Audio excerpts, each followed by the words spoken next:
20-2-2017 அன்று ஆரம்பிக்கப்பட்ட போராட்டம் இன்றுடன் 3287 நாட்களை கடந்தும் எந்தவித பதிலும் நீதியும் கிடைக்கப்பெறவில்லை. நாம் தள்ளாடும் முதிர்ந்த வயதிலும் நாம் தொடர்ந்து போராடி வருகின்றோம். பிள்ளைகளை தேடி அலையும் தாய்மார்களாகிய எங்களின் கண்ணீருக்கு என்ன பதில்? மீண்டும் சர்வதேச நாடுகளுக்கு நாம் வலியுறுத்துவது, யுத்தத்திற்கு முன்பும் பின்பும் எமது தமிழ் இனத்துக்கு நடைபெற்ற இன ஒடுக்குமுறையின் மிக உச்சபட்சமாக 2009ஆம் ஆண்டு நடைபெற்ற இறுதி யுத்தத்தின் போது முள்ளிவாய்க்காலில் நிகழ்ந்த இன அழிப்பு இதுவரை நீதி கிடைக்கவில்லை. நாமும் மனக்கண் முன்னே பார்த்து சொல்லன்னா துயரத்தை அனுபவித்தோம்.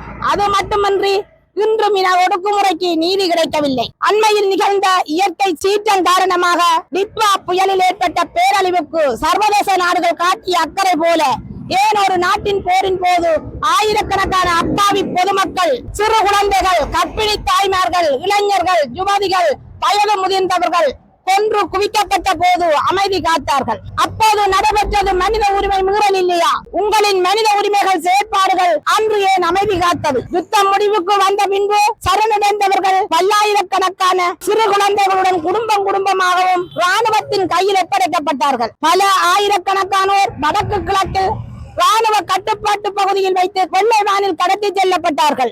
விசாரணைக்காக அழைத்து செல்லப்பட்டவர்களுக்கும் என்ன நடந்தது, அவர்களை என்ன செய்தார்கள் என்பதனை யுத்தம் முடிவடைந்த பின்பு ஆட்சிக்கு வந்த 5 அரசுகளிலும் எந்த அரசும் இதற்கான பொறுப்பு கூறவில்லை என்பதை நாம் திட்ட தெளிவாக கூற முடியும்.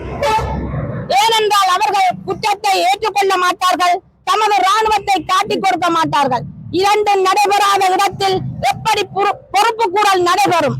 சர்வதேச சமூகத்திடம் நான் கேட்டுக்கொள்வது, கண்டுபிடிக்கப்பட்ட மனித புதைகுழிகளில் இருந்து எடுக்கப்பட்ட மனித எச்ச எலும்புக்கூடுகளுக்கு முறையான சர்வதேச நிபுணத்துவர்களின் பங்களிப்புடன் ஆய்வுகள் மேற்கொள்ளப்பட வேண்டும். குறிப்பாக புதைகுழிகள் பல மூடப்பட்டுள்ளன. தற்போது செம்மணி புதைகுழிக்கான அகழ்வு பணி இடைநிறுத்தப்பட்டு மீண்டும் நடைமுறைப்படுத்தப்பட்டு கொண்டு இருக்கின்றது. எனவே அதற்கான சர்வதேச தலையீடு அவசியம் என்பதனை வலியுறுத்தி நிற்கின்றோம். படுகொலையை செய்யும் ராணுவத்திற்கு பதவி உயர்வு வழங்கும் நாட்டில் எமக்கான நீதி வழங்கப்பட மாட்டாது.